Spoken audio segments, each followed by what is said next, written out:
Welcome everyone to our webinar today. Thank you for joining us on this beautiful Friday.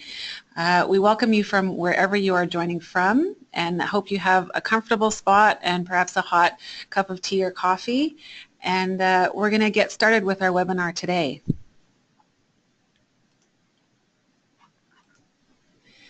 First, before we get into our presentation, some quick logistics. As audience members, you have been put on mute for this webinar. However, at any time, if you would like to ask a question, please use the question box interface at the right side of your screen. You can type in your question and we'll do our best to address any questions during the session as time allows. We have a few Q&A times designated during the presentation. Please also be reassured that we will send you a copy of the webinar slides from today.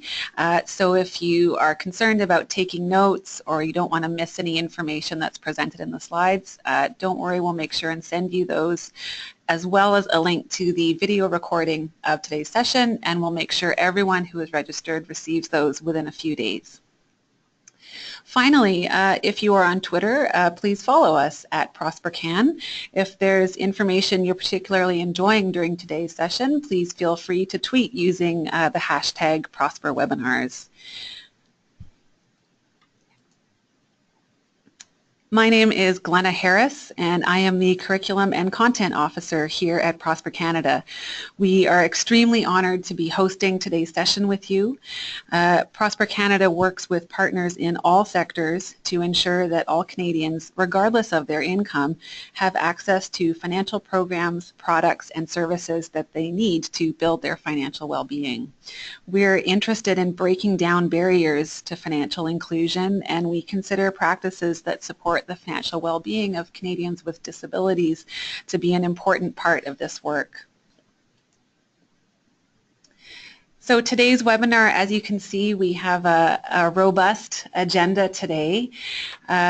We are looking to give you some information about the best practices to support persons with developmental disabilities, and in fact much of this information is relevant to Canadians with a number of different kinds of disabilities, and the financial challenges and supports that are relevant to their lives. Topics will include social assistance programs, the disability tax credit and other benefits available, the registered disability savings plan, and some estate planning and trust planning tools, including Henson Trusts. And as I say, we have a lot of great information to cover. We've had an overwhelming amount of interest in today's session and similar topics, so we fully anticipate this will be our first session in this area, but definitely not the last. So we hope this will be a great first start, and we plan more such sessions in the future. Please look for that as we expand our webinar series. If there's anything specifically on any topic related to what you hear today or on other financial empowerment topics, we hope that you will let us know in the survey after our webinar today, and please let us know what you're interested in hearing about, and we will be happy to bring that forward for a future webinar. So our speakers today are Brendon Pooran from PooranLaw and Tom O'Dwyer from Eligibility Tax and Trust. Brendon and Tom specialize in tax and legal supports for Canadians with disabilities. Eligibility Tax and Trust is a tax, trust, and estate planning firm created primarily for persons living with a disability and their families. Eligibility Tax and Trust created and supports the RDSP Resource Center, which is an online resource for RDSP information. And PooranLaw is a law firm dedicated to working with individuals with disabilities and their families. They specialize in maximizing access to financial supports such as the Ontario Disability Program, Passport, and other forms of individualized funding.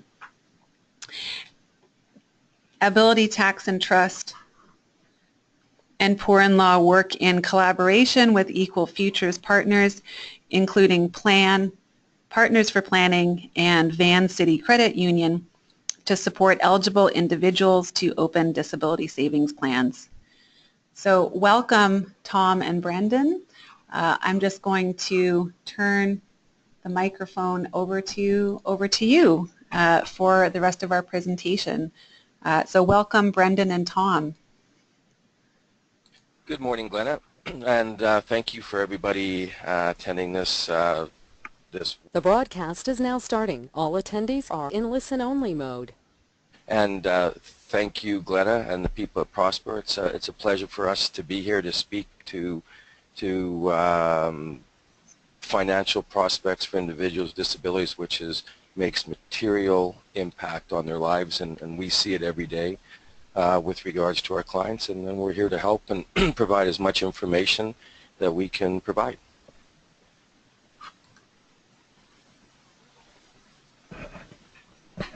Okay, so to begin with, I thought I would just give you an overview of the type of structure that's out there with regards to credits, deductions, and benefits.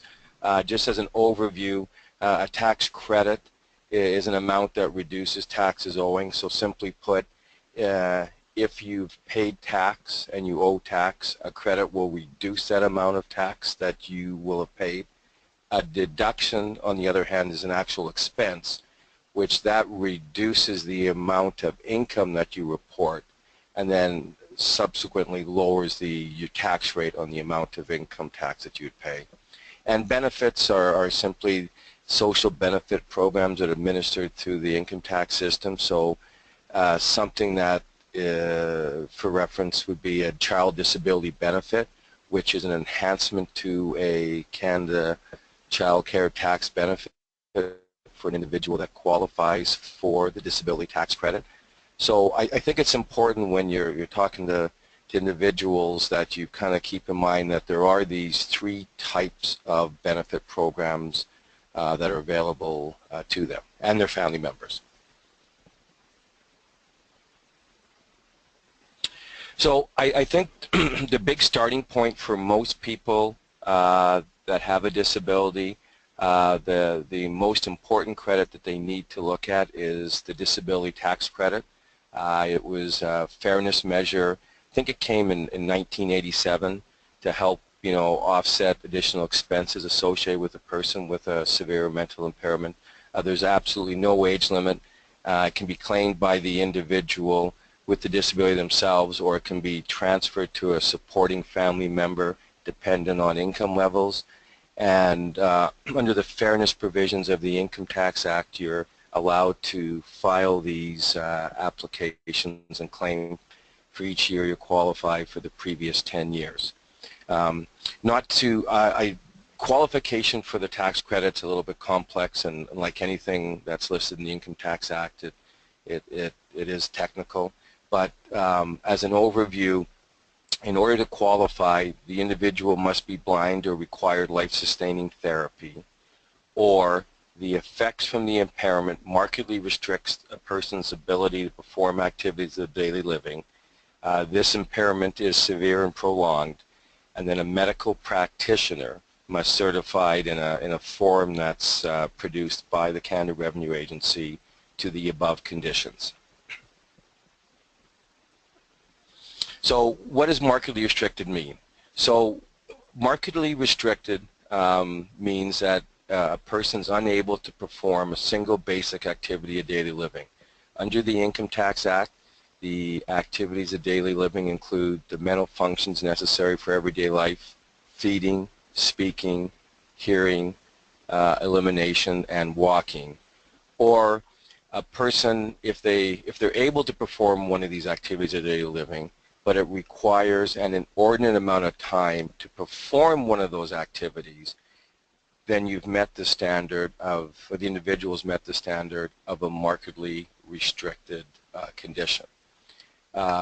Since 2005, the government has actually included something what they call the cumulative effects test, which simply put means that if a person has restrictions in 2 or more activities of daily living, but they're not quite markedly restricted, but they are to a degree significantly restricted.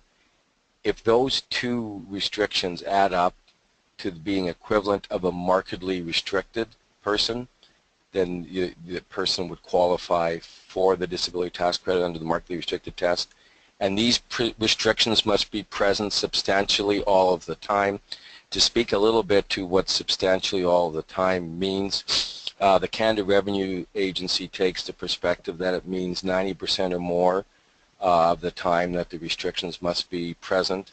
The tax court, because it's not defined in the Income Tax Act, they emphasize more of a qualitative approach. So if you're talking to individuals and you go through these tests, and the substantial all the time test oftentimes becomes a bit of an issue, the 90% time is not set in stone.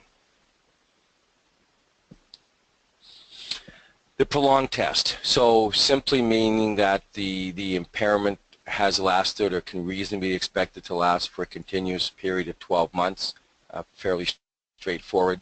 And then the certification test, this is the form that's produced by the Canada Revenue Agency that a medical practitioner must certify. And what the doctor or the medical practitioner certifies is that the individual has a prolonged impairment and that the effects from the impairment markedly restrict the individual's ability to perform basic activities of daily living. So what are the features of the disability tax credit? It reduces, as a credit, obviously it reduces the total tax payable for an individual with disability. It can be transferred to a caregiver or a spouse. Like I mentioned previously, under the fairness provisions, you could make retroactive adjustments if you qualify in any of the previous 10 tax years, and these could generate tax refunds based on the amount of tax you've paid previously. As you'll see in my next slide, there's a number of enhancements to additional credits by qualifying for the disability tax credit. And then for a lot of individuals, the big thing is the eligibility for the registered disability savings plan.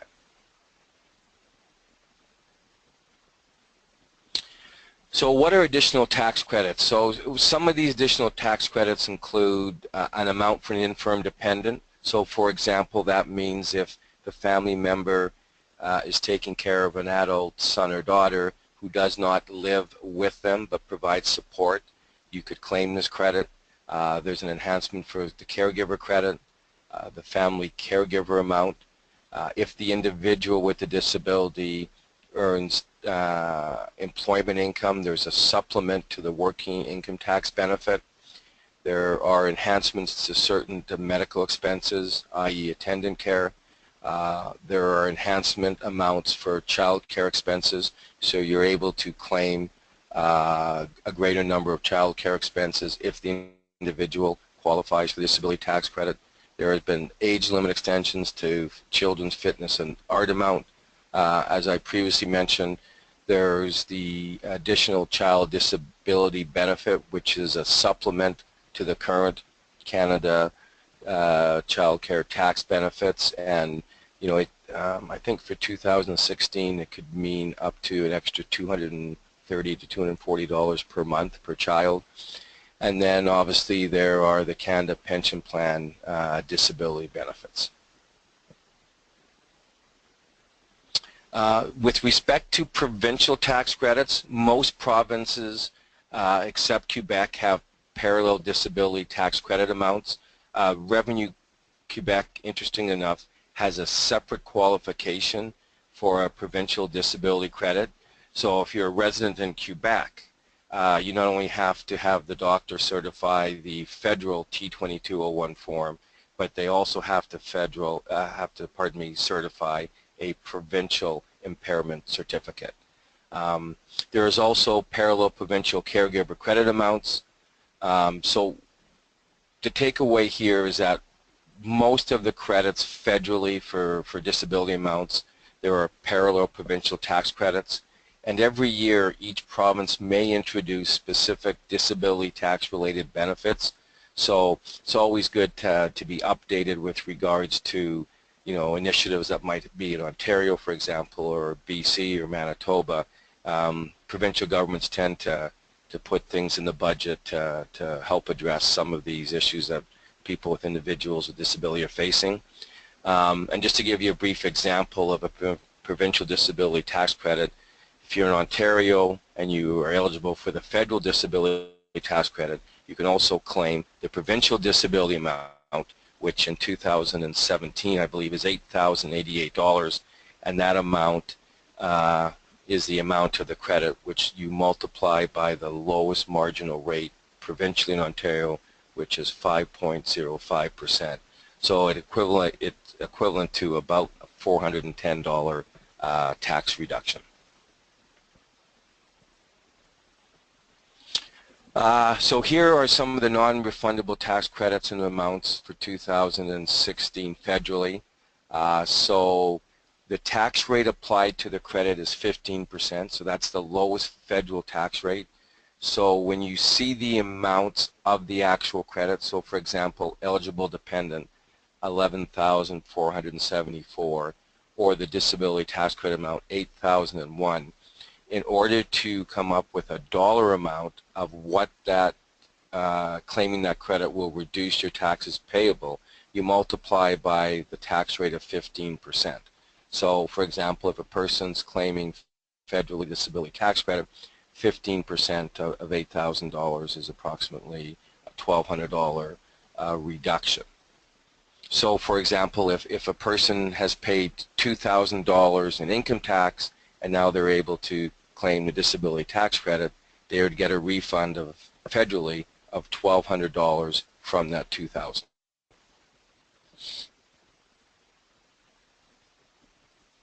So how does a disability tax credit help reduce taxes? So let's just take a simple case study. Let's assume that Bill and Linda are married, they live in Ontario and support a 34-year-old son with a developmental disability who lives with them. Trevor currently receives ODSP and has never applied for the disability tax credit.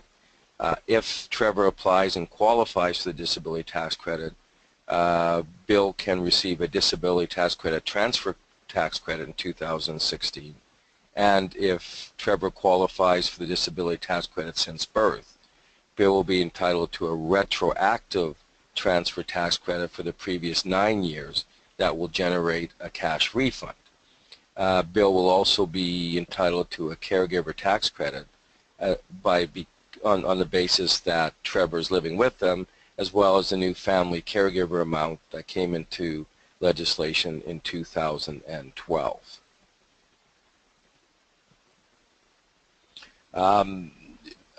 I think another consideration is when you have clients that people come and see you and you're making determinations about disability tax credits. Oftentimes medical expenses get overlooked, and these are credits for medical expenses that can be claimed either for the individual, a spouse, or children under the age of 18, or for dependents 18 years or older.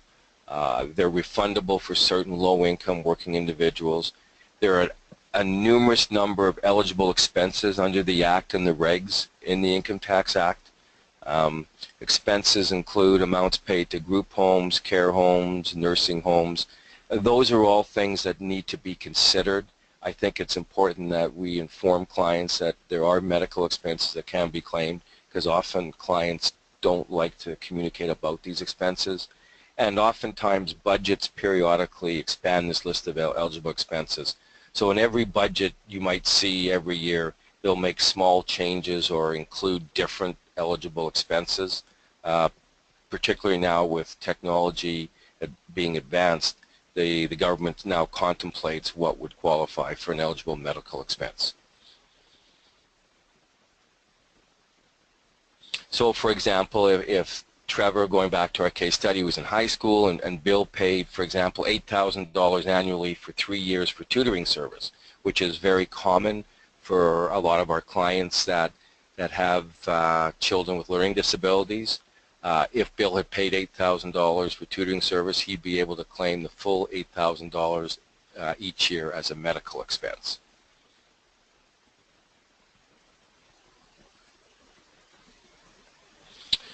So just before we take questions, I think one of the things I wanted to make everybody aware of, that oftentimes when dealing with individuals and you know, it could be developmental disabilities, it could be other mental functions disabilities, sometimes it's hard to ask those questions. And I know at our work here, we're very sensitive to how we, you know, ask questions of clients, and if you're not too sure, it's just always good just to start a question and say, you know, does anybody in your family have any type of disability or medical condition? And from there you can usually get a starting point of where to continue to ask the question. We find for a lot of other accountants that don't work in the field is that those questions never come up and they never ask families. And as we're all aware that, you know, disability affects a significant number of families, so it's important to begin to ask that question. So now I can take, oh sorry, I can take some questions now if you'd like. Yeah, thank you so much, Tom. I'm just going to send out a reminder to everyone. If you're thinking of questions at any time during today's presentation, please feel free to type those into the question box, and we can bring them forward for Tom or Brendon. Tom, right off the top, it's clear that there's a lot of information that needs to be accessed and forms that need to be processed to get at these specific benefits. Do you say that, would you, in your experience in working with these kinds of situations, is there like a common sort of first hurdle to get over in processing the disability tax credit forms and things like that? I think if I had to speak to one hurdle, it's the communication with the medical practitioner with regards to completing the certificate. Got it. Obviously, I think that's a really important criterion, and for people, anybody that's advising someone to try to get this credit, I think it's important that not only the individual that's going to get this with their medical doctor, that they're aware that of the requirements to qualify for the credit, but to be able then to communicate it to the medical practitioner. I think that's a real key here. Got it. So that relationship with the doctor is really crucial in the next steps. Yes. We've got a couple questions coming in now. We have a question about that case study that you were mentioning before, when we had Trevor, who lives at home, and he's got the $8,000 potential to receive back. I'll just go back to that that slide. There's a question about sort of how that works. So in this situation, is it does he get $8,000 back straight out, or is he only receiving back the 15% on the $8,000? You know, he's receiving the 15%. So medical expenses are tax credits. So he would get the 15% of the $8,000 plus the corresponding provincial credit as well. Okay. Okay. One more question we have about as you're talking about the relationship with the doctor. Is there any kind of guideline anywhere, or any guidelines to help coach through that process on what the requirements are to qualify for the disability tax credit?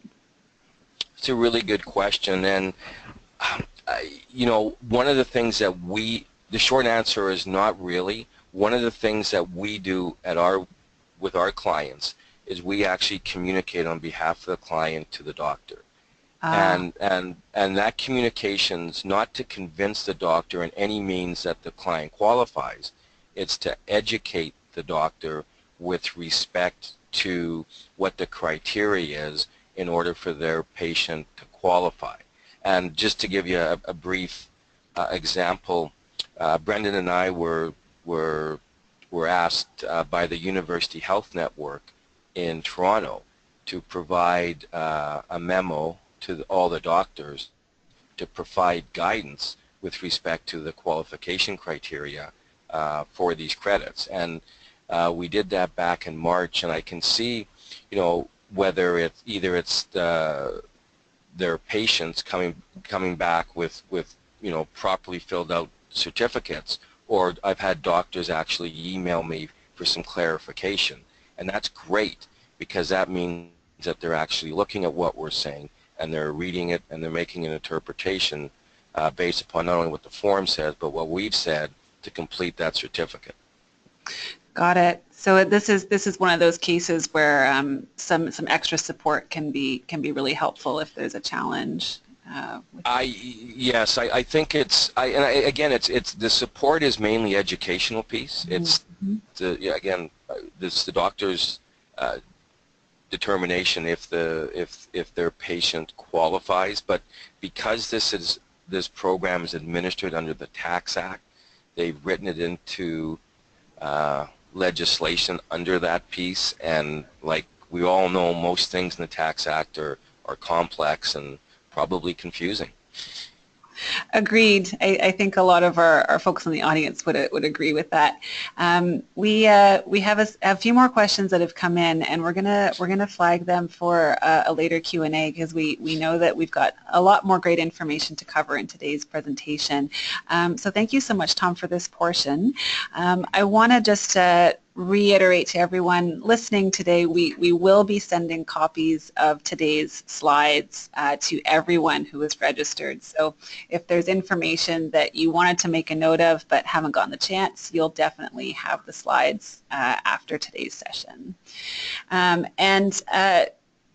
and Brendon have helpfully given us a few links to some resources about the disability tax credit, and these include links to Canada Revenue Agency, where the form and the application all reside, as well as some more on the medical expenses and other disability guides and reports. And if we come across any additional resources, we'll be happy to make them available through our channels.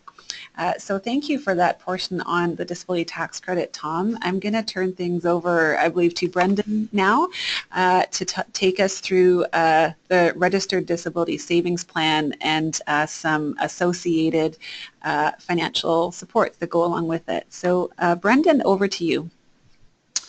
Thank you, Glenna, and everyone at Prosper for organizing today's webinar. As Glenna mentioned, I'm going to start off with a bit of a discussion around the Registered Disability Savings Plan, or the RDSP. The RDSP is a long-term savings vehicle designed for persons with disabilities. It was introduced by the federal government back in 2008, and it's the only plan of its kind anywhere in the world.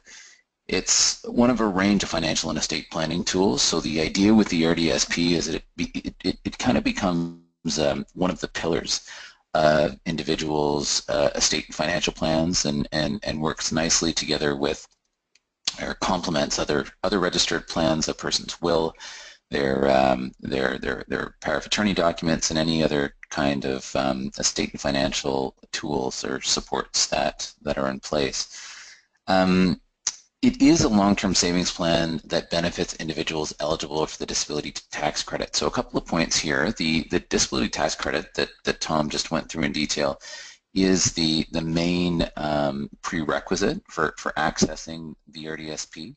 The second point is I do stress that it is a long-term savings plan. It's really meant to encourage people to put money away today for tomorrow, and especially benefits individuals who may not be tied to the workforce, that don't have income to look forward to from the Canada Pension Plan or from RRSPs or from private pension plans. The RDSP really does do a great job at filling that void. A couple of highlights that we've sort of identified here on the initial slide, and we're going to get into both contributions and withdrawals in more detail in just a few minutes. But in terms of contributions, the plan allows for personal contributions of up to $200,000. Note that personal contributions are not a prerequisite. They're not a mandatory part of the RDSP. You don't need to contribute to an RDSP in order to benefit from it. The government contributions total up to $90,000 over the course of the beneficiary's lifetime, and we'll talk a bit more about that in a second.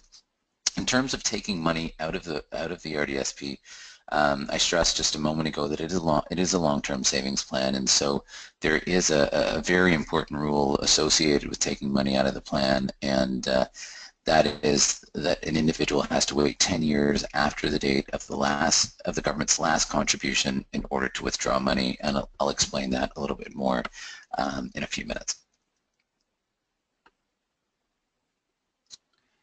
So who can set up an RDSP? So there are sort of two roles when it comes to the RDSP. The first is the role of the plan holder, and that's the person who sets up the RDSP, manages it on a day-to-day basis, selects, makes investment choices, requests withdrawals from the plan. The holder may differ depending on whether or not the beneficiary of the plan is under 19 years of age or sorry, under 18 years of age or older, and I'll clarify. The age of majority does vary from province to province, so depending on what the age of majority is in your province, if the beneficiary is a child, then a parent or legal guardian can become the plan holder and remain the plan holder once the person becomes an adult. If the individual is an adult, so their age of majority, either 18 or 19, depending on the province in which you reside, the plan holder can be the actual beneficiary themselves. So a person can serve as both the holder of the plan and the beneficiary of the plan. If the person is deemed to be incapable of signing a contract, then only somebody who is legally authorized on their behalf can be a plan holder, and that does vary from province to province. So in some provinces, for example, an attorney for property or a guardian may be able to open the plan. In other provinces, a representative or a committee may be eligible as well. The government also implemented a temporary measure a few years ago, allowing a parent, spouse, or common law partner to act as the plan holder. This provision is temporary. It's in place until 2018, and after that, the federal government is hoping that the provinces that have a bit of a gap in their legislation with respect to who can be the plan holder of a person's RDSP will hopefully implement some legislation to address this. The second role with respect to the RDSP is the beneficiary of the plan, and this is the individual that will benefit from the proceeds in the RDSP. In order to be an eligible beneficiary, the person must have a valid social insurance number, apply before the end of the calendar year in which the individual turns age 59. So generally speaking, anybody sort of under the age of 60 can open up an RDSP. They must be a Canadian resident, and as I mentioned earlier, they must qualify for the Disability Tax Credit certificate. So moving into contributing to an RDSP. So there are two types of contributions. There are private contributions, and there are contributions made by the federal government. With respect to private contributions, anybody can contribute to a person's RDSP with the written authorization of the plan holder. So keep in mind that there can only be one RDSP per beneficiary and one beneficiary per RDSP, that anybody can contribute to that plan. So friends, family members, community organizations can all make contributions.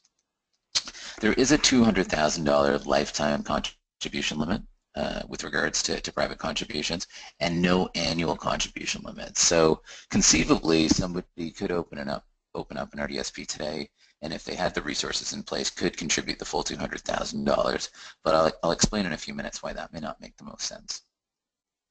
Unlike contributions made to RRSPs, retirement savings plans, contributions to RDSPs are not tax deductible. They're made with after-tax dollars, and contributions can be made to an individual's RDSP right up until the end of the calendar year that the individual turns age 59, keeping in mind that we do have this $200,000 lifetime contribution limit.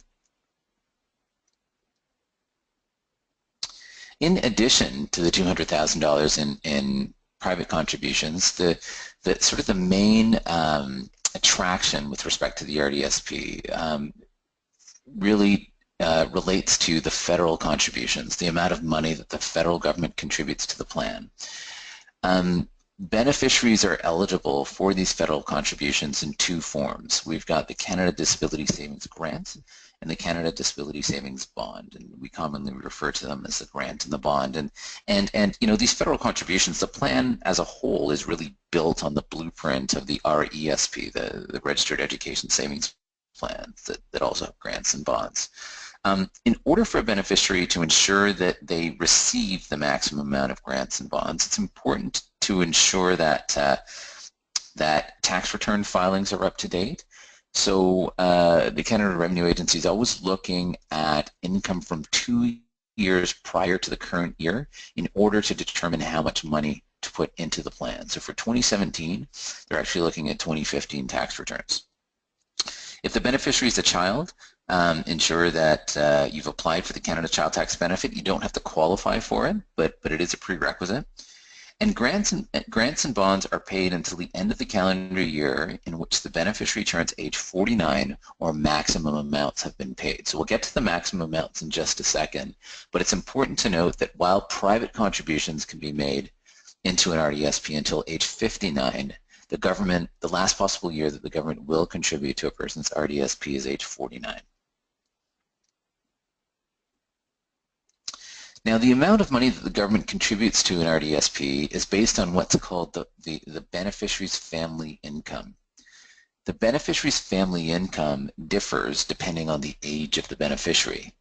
If the beneficiary is 18 years of age or younger, then the beneficiary's family income is based on the family's net adjusted income. So the parent's income is taken into account. But once the beneficiary turns 19, from that year onwards, the amount of government contribution is based on the beneficiary's income only, which is great because typically at age 19, the beneficiary's income is going to be much lower than their parent's income. There may be some beneficiaries out there whose sole source of income comes from social assistance, and if that's the case, they are absolutely going to qualify for the maximum grant and maximum bond, again, as long as their tax return filings are up to date. So the next couple of slides provide you with information in terms of the amount of grant and bond paid into an RDSP. So let's start with the grant. The grant is based on your contributions, okay, on personal contributions. So in order to get the grant, there has to be a personal contribution that is made. Now there's sort of there's an income threshold here of approximately $91,000 or approximately $92,000 in 2017. So in looking at the top row, if the beneficiary's family income is less than approximately $92,000, so remember that's based on 2015 income for the 2017 grant, the government is going to make a contribution of 3-to-1 on the first $500 and 2-to-1 on the next 1,000. So what this means is that a $1,500 contribution will result in a $3,500 grant being made by the federal government. You don't have to contribute $1,500 a year, but that's kind of your optimal number. That will get you the maximum amount, the maximum annual grant from the government that year. The government will pay this $3,500 each year up to a maximum of $70,000 in grant, or upon the beneficiary turning age 49, whichever one comes first. If the beneficiary's family income exceeded that $92,000 threshold or a tax return had not been filed, then there's a 1-to-1 match up to $1,000 per year.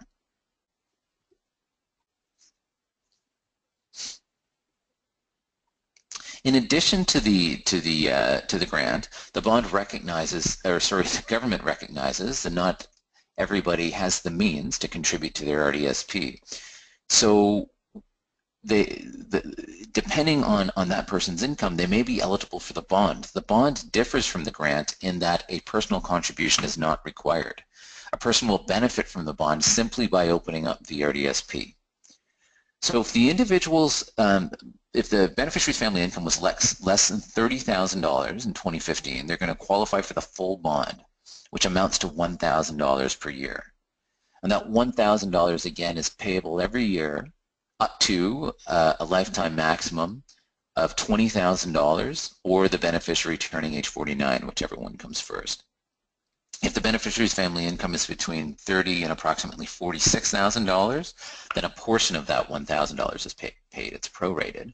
And if the beneficiary's family income exceeds the $46,000 mark, then the beneficiary would not be eligible for the bond. Keep in mind that all of these income thresholds that I've been citing do increase each year. They're indexed annually by CRA.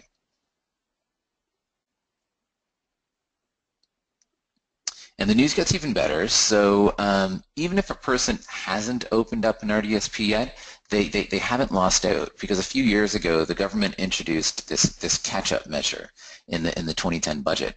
And what this means is that if you open up an RDSP today, you can actually go back 10 years and collect the grants and bonds owing to you back to 2008. It also means that if you don't have money to contribute to an RDSP, let's say in 2017, and you don't get the 2017 grant, you can carry that room forward for 10 years as well. So you can go backwards 10 years and forwards 10 years. Note that the beneficiary can only claim the retroactive amounts if they are in their 49th year. So the claim has to be made by December 31st in the year in which the beneficiary turns age 49. So let's walk through an example.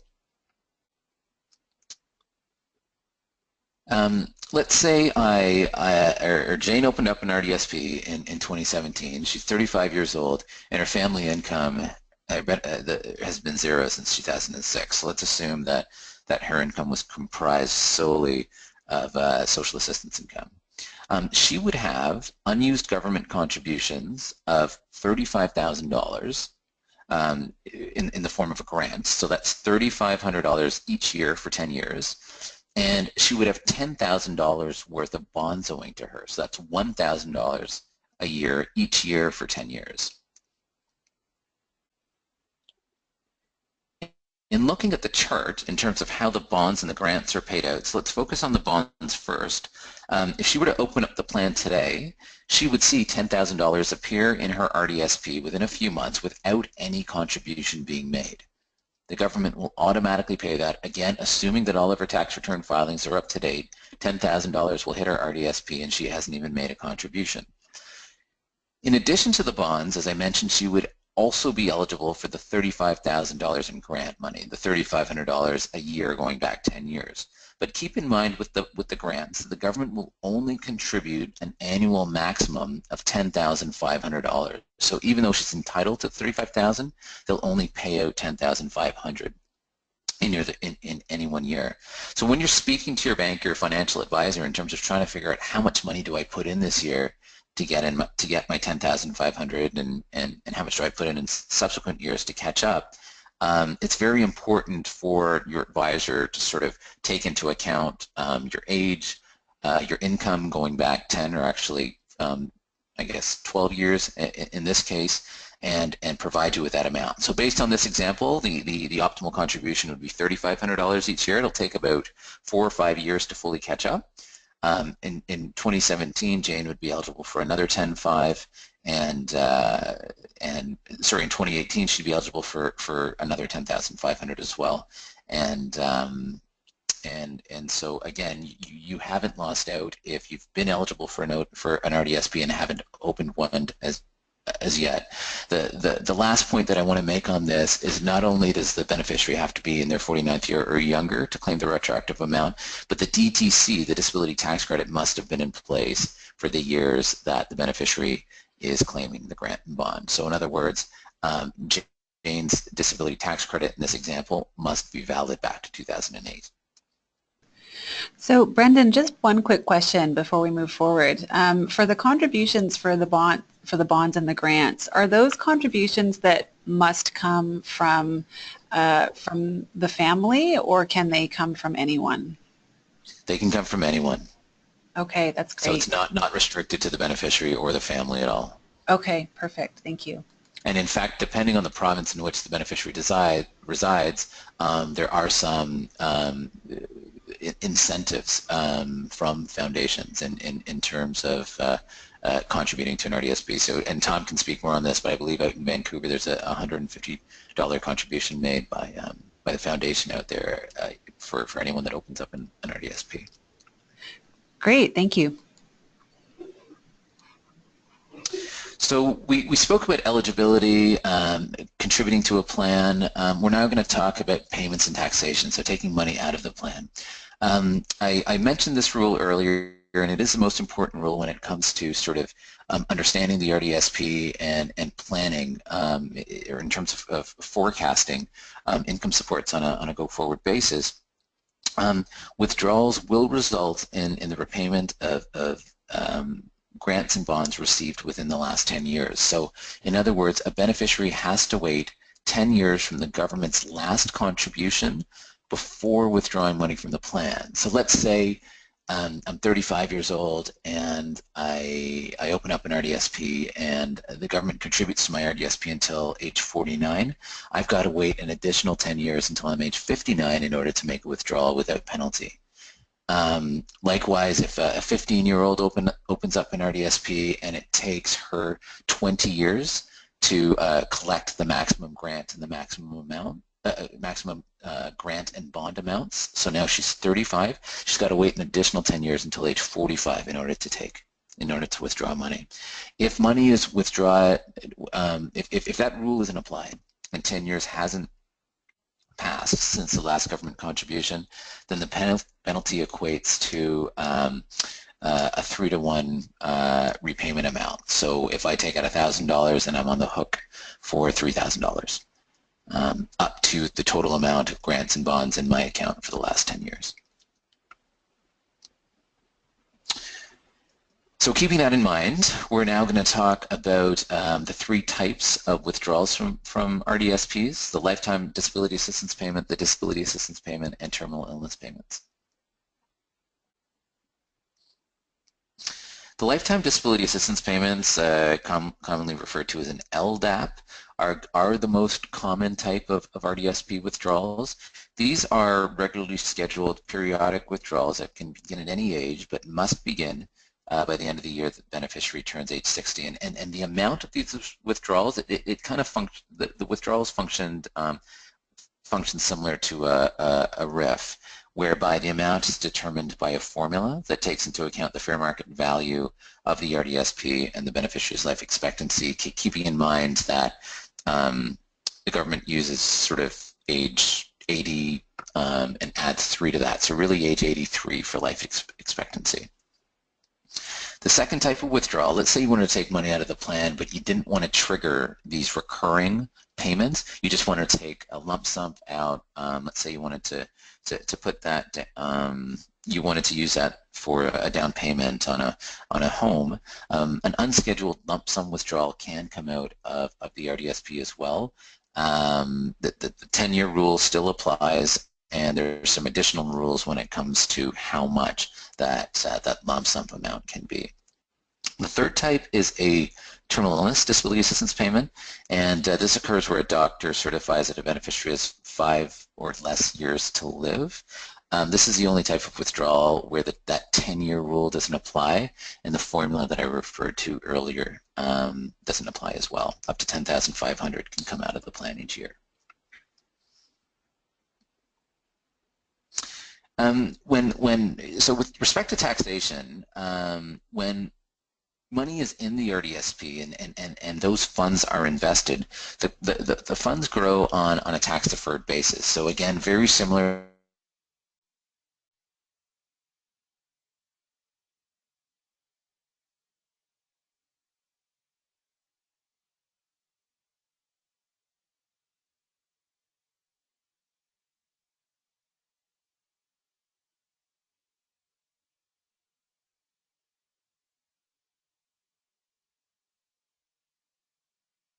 $30,000 was made up of private contributions. For any withdrawal, 70% of that withdrawal would be considered taxable income. So let's say the withdrawal is $1,000, $700 would be taxable income, but that's taxable in the hands of the beneficiary. So depending on the size of the withdrawal and the beneficiary's other income, there may be no tax liability resulting from withdrawal from the RDSP. And I know we're a bit tight on time here, so I'm just going to go through the next few slides fairly quickly. Keep in mind with the RDSP that there is the ability for a parent or grandparent of a financially dependent child or grandchild to transfer monies from their RRSPs or their RIFs to their child or grandchild's RDSP upon passing, and they can do so in a tax-free way. So let's say a person passes away and there's $100,000 left in their RRSP. If there is no spouse to roll that money over to, typically those funds are going to get taxed at the highest marginal rate, which will result in their estate having to pay over $50,000 in tax. Instead, a provision can be made for the full $100,000 to roll into the beneficiary's RDSP, keeping in mind the $200,000 lifetime limit and the age of the beneficiary as well. Note that grants won't be paid on that transfer. Likewise, if there is a common beneficiary between an RESP and an RDSP, and the RESP is not going to be used for post-secondary education, the accumulated income payment, so the growth from that person's RESP, can be rolled over to the RDSP on a tax-free basis.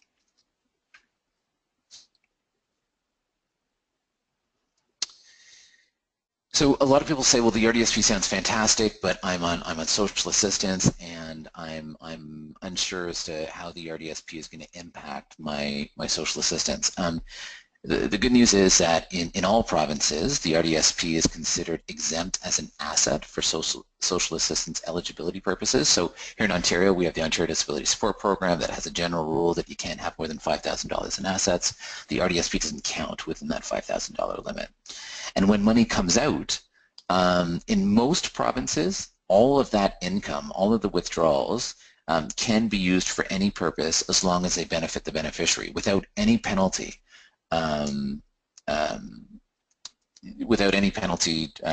Affecting their social assistance payments. Some provinces do only have partial exemptions, and those provinces are Quebec, New Brunswick, and Prince Edward Island.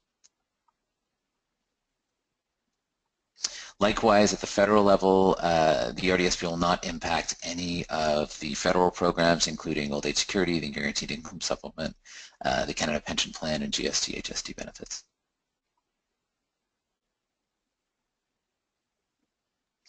The RDSP is going to be closed if one of three things happen. Either the beneficiary uses all of the money, which is what we want, the beneficiary passes away, or the beneficiary loses eligibility for the disability tax credit.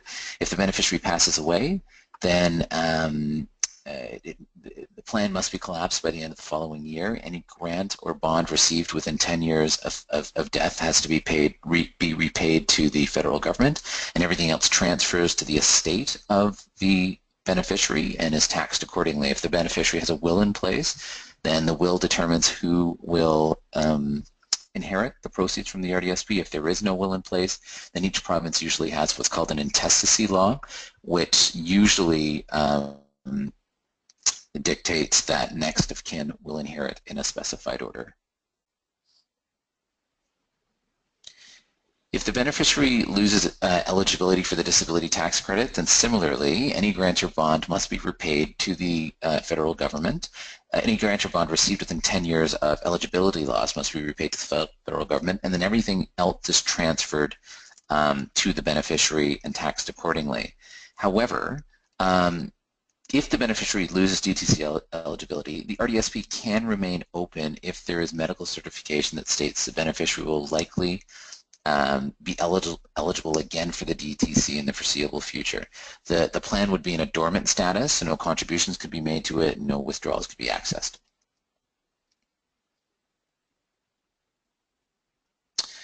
So I hope that was helpful. We've included some resources there for you with respect to the RDSP, just in case you didn't catch anything. So happy to entertain some questions. Thank you, Brendon. That was just a wealth of information about the RDSP and the grants and bond contribution process. We have had a couple questions come in, and again, I know we've got more questions than we're going to be able to get to today, so we'll do our best. We have a couple questions about the work element of being eligible. So what if someone who has a mental disability decides to go back to work and they have other income besides any social assistance or anything like that? Does that impact their ability to apply for the RDSP? I mean, Tom can probably speak to eligibility for the disability tax credit, whether or not it impacts their eligibility for the disability tax credit. But with respect to the RDSP, nothing's really affected except for possibly how much they would get in the form of a grant and a bond from the federal government, because if they go back to work, we assume obviously that they're going to have employment income, and so their net income is going to increase, and that may impact the amount of grant or bond received. Tom here. With respect to income, it has no bearing on the qualification for the disability tax credit. So we'll have clients, same situation, that may have a mental function restriction but are gainfully employed and still qualify for the disability tax credit. In those situations, those individuals obviously use the full amount of the credit to reduce their tax liability. Okay, great. Thank you. We have a question also about what if it's a situation where there's a divided family? Could a situation ever happen where one a RDSP account would already be opened, but then another family member would try to open an RDSP for the same person? Is there any kind of sort of cross-matching from CRA? Is there any way to already know if an RDSP exists for the beneficiary? Yeah, I mean, I don't know where it would be caught in the process, but it will be caught. So yeah, I mean, the law only allows for one RDSP per beneficiary. So if a second one was opened by the beneficiary or by another family member, that would, you know, I think once the paperwork went in to be processed, it would be identified that an RDSP was already in place. Okay, great. There's no restrictions about the kind of financial institution you can open an RDSP. It can be done at any bank? So I think if a person goes to the resources page and goes to the DC site, they do list all of the financial institutions that offer RDSPs. All of the big five do. All of the big five banks, and a number of independent financial advisors do as well. So, as well as credit unions. So there are many choices. Okay, great. And one more quick question: is there the earliest you can access the RDSP? There's no, just to confirm, I believe you mentioned this, but is there any sort of minimum age that you need to reach before you can access the RDSP? There's no minimum age. The question that you would always ask is, you know, when you're ready to take money out, is how much money did the government contribute in the last 10 years? Okay. And if the answer is 0, then you can take money out without penalty. If the answer is not 0, then you can take money out, but there's going to be a penalty associated with that. Okay. And is there an age limit on opening an RDSP? I believe the answer is no, but just to confirm. Age 59, so you have to open it up before December 31st in the year in which you turn age 59. Okay, but there's no minimum age? No minimum, no, absolutely not, no okay. Age. Perfect. Thank you so much, Brendon. I believe you're continuing to speak to the next portion of the presentation. We have listeners across the whole country today, and so we won't get into too much detail on the subject of provincial disability supports, but Brendon is going to give a few notes on how these kinds of financial supports can be accessed in collaboration with the tools already mentioned. So I'll turn it back over to Brendon.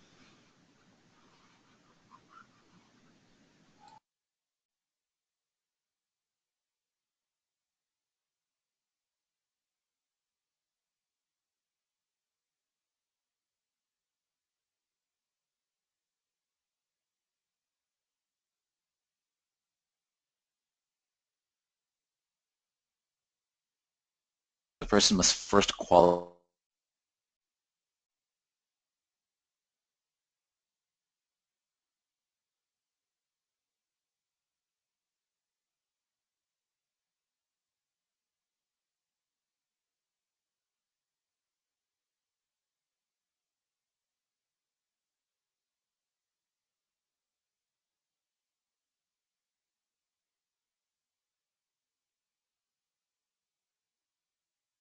and how much a person earns will impact their eligibility for provincial disability supports. This slide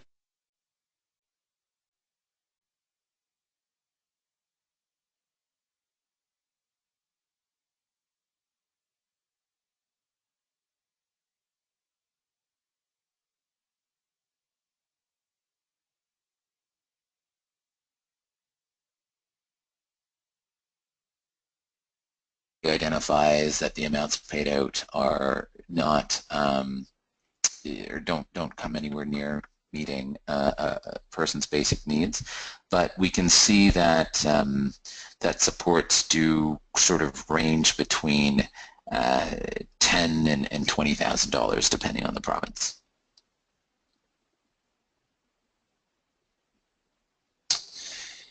Just to sort of illustrate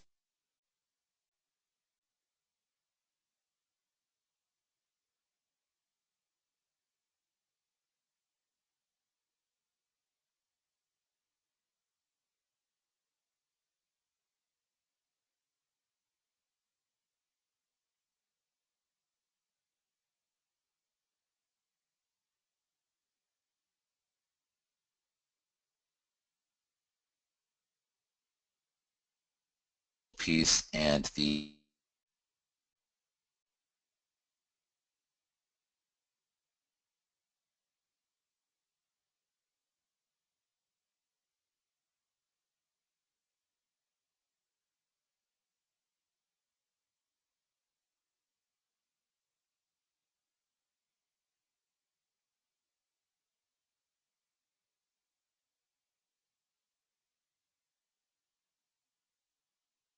if a person is single, they're allowed to have up to $5,000 of assets in their name. There are a number of exemptions to that $5,000. A person can own their own principal residence, have an RDSP, have an RESP, and be the beneficiary of various types of trusts that we'll touch on in a few minutes.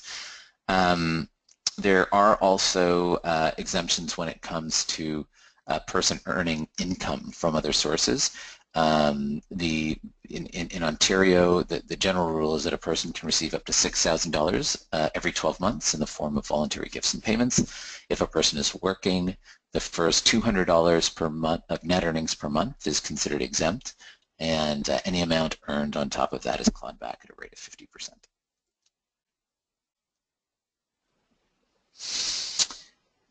So if social assistance is going to be in place to support the individual for let's say a long period of time or for the long term, if that recipient, that social assistance recipient,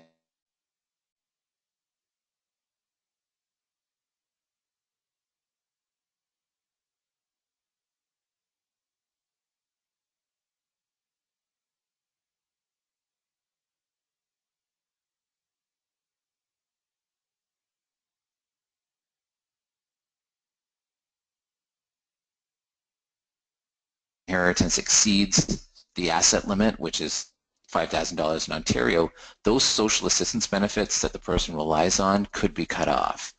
And so estate planning is sort of a very important part of developing a secure financial plan for an individual. So what is estate planning? It's the opportunity to express binding instructions and clear wishes with regards to how your assets will be managed and disposed of upon your death. And so the main sort of exercise that a person goes through when working through the estate planning process is making a will.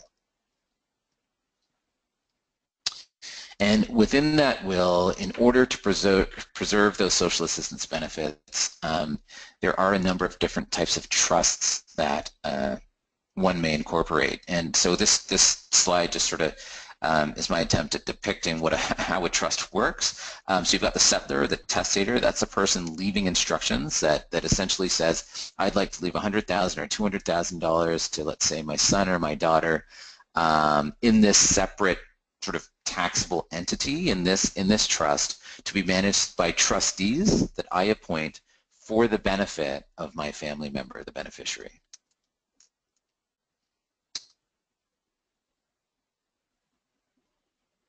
Now, there are about 30 or 40 different types of trusts recognized by the Canada Revenue Agency. I've listed the 5 trusts that we typically use in most of our estate plans. There's an inheritance or an RDSP or a sheltered trust, and there's some provincial variations to that. There's a support trust, for example, out in Newfoundland.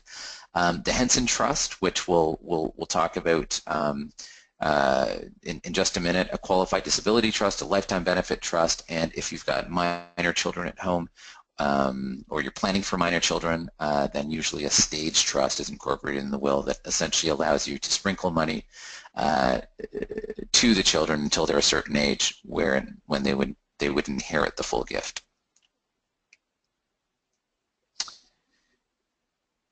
So in talking about the Henson Trust, the Henson Trust really is the primary tool that's used in estate plans, primarily to ensure that social assistance benefits are protected.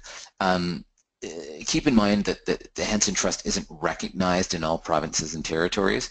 For the most part, most provinces do recognize the trust. I know that Alberta doesn't, and there are a couple of other provinces where the trust hasn't really been tested yet before the courts.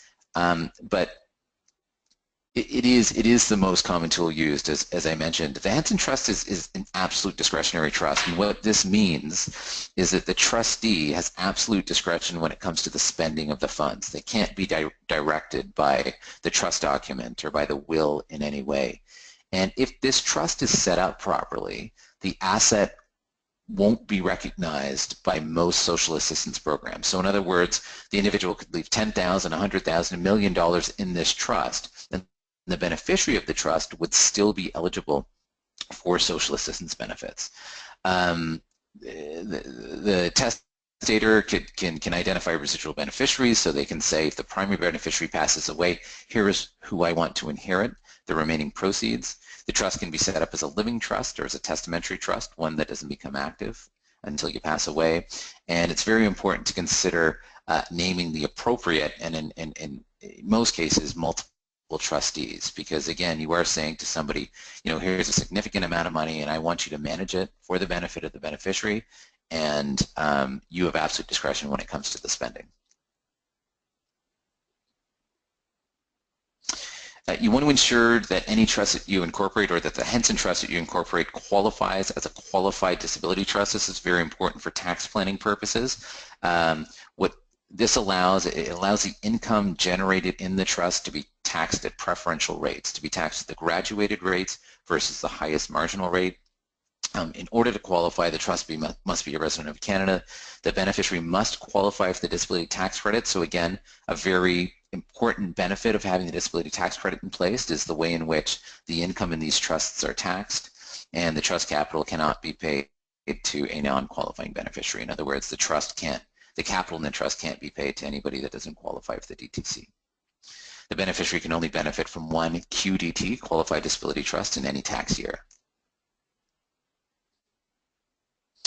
And finally, the Lifetime Benefit Trust is another very effective estate planning vehicle. What this allows someone to do is leave a provision allowing for the rollover of RRSP or RIF funds, retirement savings funds, to a special type of trust on a tax-deferred basis. So thinking back to the RDSP example that I cited with the rollover from a person's RRSP to RDSP, the Lifetime Benefit Trust is another rollover opportunity for people that may have significant RRSPs or RIFs upon passing away.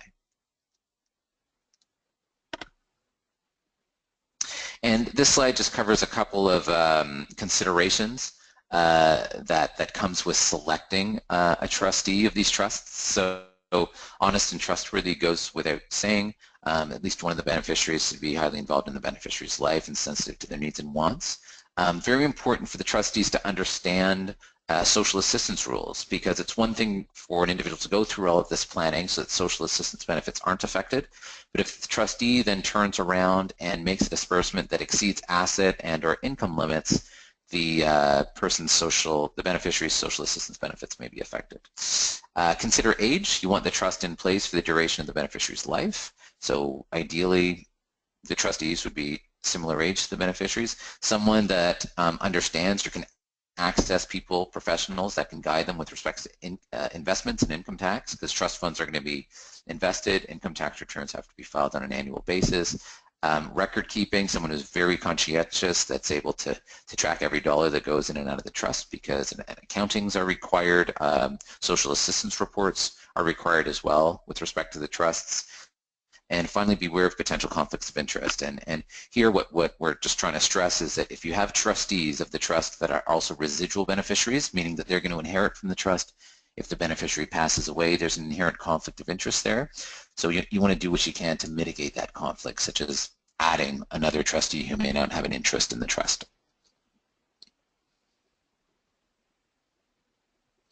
And finally, I'm just going to spend a minute talking about other considerations that go into the estate and financial planning process. Life insurance often plays a key role. It's a cost-effective way of sort of increasing the size of one's estate. Home ownership options have also become really popular, so usually family members expressing their wishes with respect to supporting the individual with living in their own home, and how is that going to get structured from a legal standpoint. We set up a lot of housing trusts.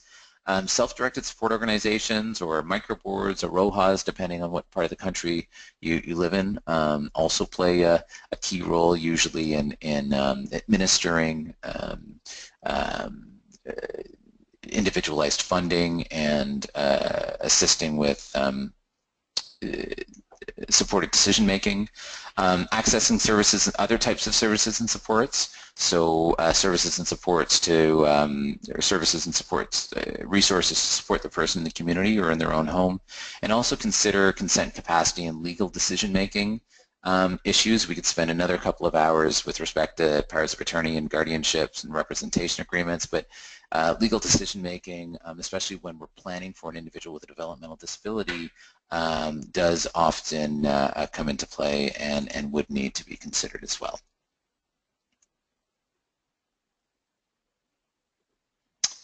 So in concluding our webinar today, I know all of this information may sound a bit overwhelming, but not everything has to be done overnight. We would encourage people to prioritize their planning. In doing so, gather the relevant information that they could then take to professionals to help them execute their plan. Identify your people, so identify individuals that are going to be potential plan holders, that'll be potential estate trustees and trustees for the various trusts, and then select your professionals and move forward with your plan. Thank you. Thank you so much, Brendon and Tom. This has, again, just been a wealth of information for everyone on the line. We have a few questions that have come in, and I'm going to try to get to as many of them as we can in the next few minutes. We had a question on Henson Trusts. Does this, I'm just going to try to find it again in my notes.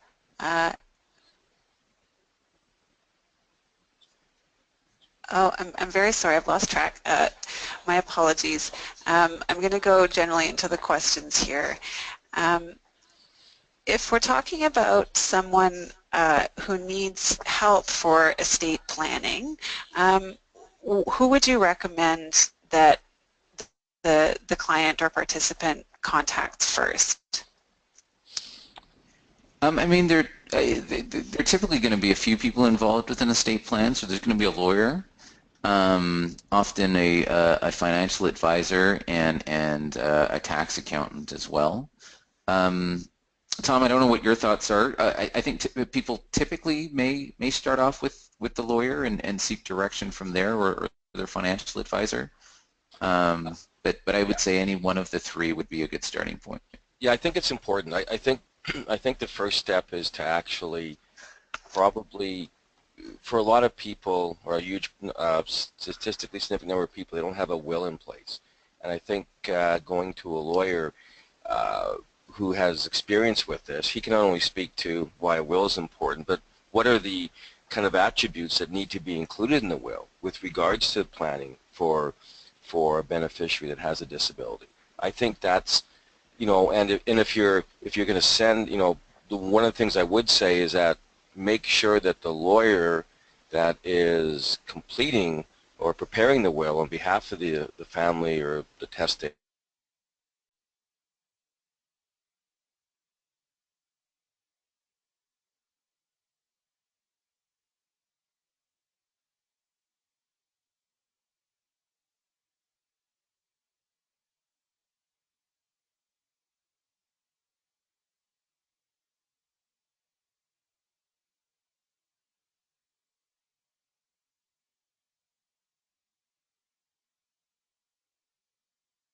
Got it.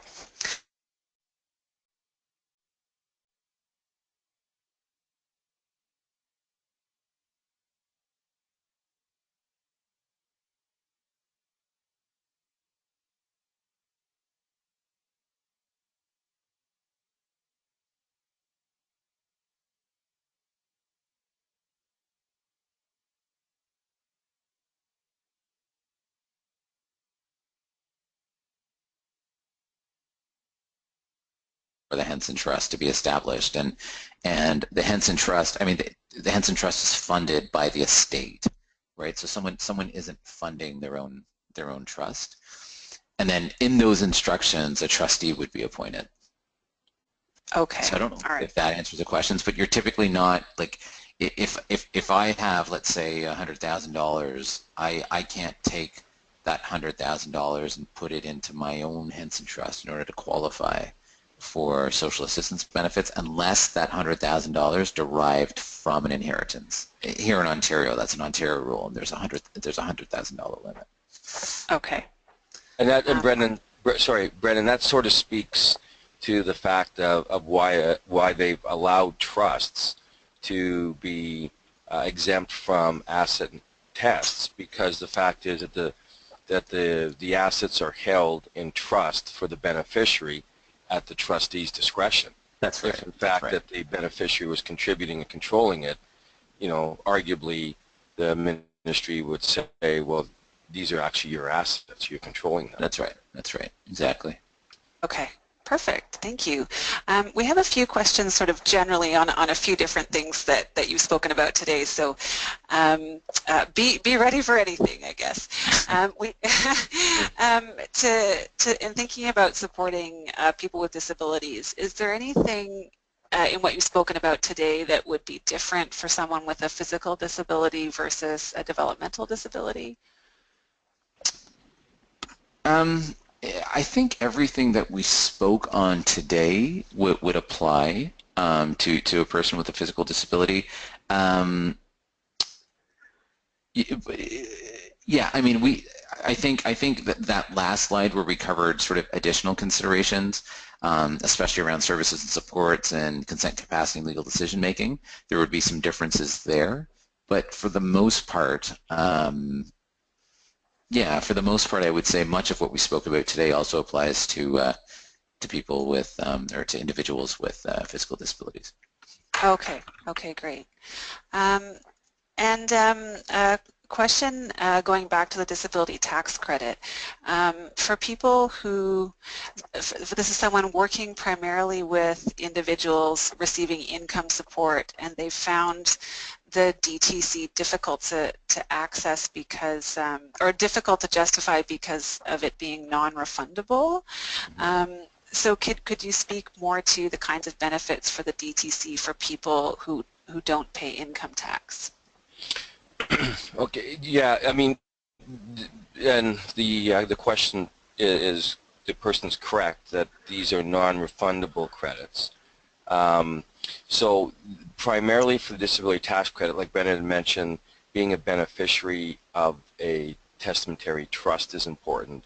But I think what we find in our practice is that for individuals that are receiving simply provincial social assistance disability payments, they are receiving support usually in some way from a family member. You know, as that slide that Brendon put on from the Vancouver Sun shows the disparity between just the minimum cutoff poverty lines and the amount that these individuals pay. From that perspective, with regards to our clients, we find that, and it's not always intuitive, because a lot of times we'll have an individual come that's on social assistance that wants to qualify for the tax credit because they want to open up an RDSP. So even if there's no non-refundable tax credits, having the RDSP and getting the bond amount is very real. But also we find that they receive support somehow from a family member, and oftentimes the credit, as long as the support is being provided by the family member, can be transferred to that family member. And then what we find is that family member will take a portion of the refunds that they might receive on behalf of the transfer payment and make a contribution to that individual's RDSP. So even though it's not a direct, besides the RDSP, oftentimes if there is a family supporting member, there's an indirect benefit by a contribution in addition to setting up the RDSP. Okay, great. So it's not just about the disability tax credit, but it's what that allows you to access as well as the tax credit itself. Correct. Perfect. We have a question about, so let's say it's someone with a disability living in a long-term care facility or a group home, but they still receive financial support from their family, or the family perhaps pays for medical therapy or other kinds of activities, so they're getting support from their family. Can that family claim any of that in their income tax return? Just to clarify, claim the amount that they're providing to the individual? Yes. Right. So or maybe the DTC, Tom, as well. Right. Yeah, I think well, there's two parts there. If they're paying for medical expenses for the dependent, perhaps, and I'll clarify in a bit, and perhaps with the disability tax credit. I say perhaps because the qualification criteria for transfer credits with regards to the disability tax credit is that when the individual they're supporting lives away from the home, that they've got to be providing support in the form of food, clothing, or shelter. Now, arguably, CRA may say that in a group home, the food and shelter is being provided, but oftentimes we find clients that have beneficiaries in group homes, they provide clothing. And as long as it's, you know, consistent and it's continuous, then you could transfer the disability tax credit to the caregiver. Conversely, if that test stands, then arguably the person who's paying for the medical expenses could transfer them as well. Okay. Okay, great. Let's see if we've got time for one more question. I'm just going to look into what we've received so far here. Let's see. We may have gotten to the, okay. Do you, a question about in thinking about how there are many Canadians with disabilities of some kind who are not receiving the credits and benefits that they are entitled to. So what do you suspect are some reasons for that? Do you think it's primarily lack of awareness, the fact that these credits and benefits exist? I'll go first in that. I think there's a cornucopia of reasons. I think there's an awareness. I think that there is oftentimes not the support for these individuals to get it. And I also think, unfortunately, that for a lot of individuals in receiving low-income social assistance, you know, unfortunately, these people are trying to live day to day. Considering all these things that we've addressed, it's out of, from my personal opinion, out of what they're thinking. They're trying to live day to day. And I think, you know, it's hard enough for these people to live every day than to contemplate all these other things. It's overwhelming. And so, and we collectively, Brendon and I and people at Prosper, we're trying to address this issue to make it a lot simpler for people to go and get help to trying to get their credits and benefits organized easily and efficiently so that they can claim these. Mm-hmm. Brendon, did you have any other thoughts to add to Tom's answer on that one? No, I think Tom really did cover it. So I think the only other piece may be that you know, depending on the type of benefit that's being applied for, it's not always a very easy process, and unfortunately individuals have to go through you know, 5 or 6 different doors to access their entitlements. So. Indeed, indeed, and I know that many folks listening on the line today are likely frontline service providers who are able to help with just that kind of access. So I think that's a great place for us to conclude today. And I want to thank Tom and Brendon for being so generous with your time and your knowledge today, and also really thank everyone listening. Thank you for sharing your time with us this afternoon. Thank you for sharing your questions. We really look forward to bringing you more sessions on this topic and other aspects of supporting your clients and participants and individuals who are financially vulnerable and need to access so many different kinds of financial supports. So we really appreciate you sharing your time with us. And again, don't worry about if you haven't taken notes of everything that you want to take note of today. We'll make sure you have slides from today's recording, along with a recording of the webinar itself. If you needed to leave during a portion of it, you'll be able to watch it over again. And we will be sending you a link to a survey. So we really value your feedback in knowing what kinds of topics you would like to hear more about. So if there's something today that you are thinking about, or even another aspect of financial well-being support that we can help reach you with in a future webinar, please let us know in the survey, and we'll be very happy to take that into our planning. Thank you again, everyone. Thank you again, Tom and Brendon. This has been a wonderful session, and I hope everyone listening has a wonderful Friday afternoon and a wonderful weekend. If you need any other information on today's session or any other aspect of the work that we do at Prosper Canada, this is our contact information, and please do follow us on our social media channels. Every time we have an event like this, we certainly post notice about it anywhere we can, so please follow us. And again, thank you for joining us, and have a wonderful afternoon. Thank you, everyone. Thank you. Okay.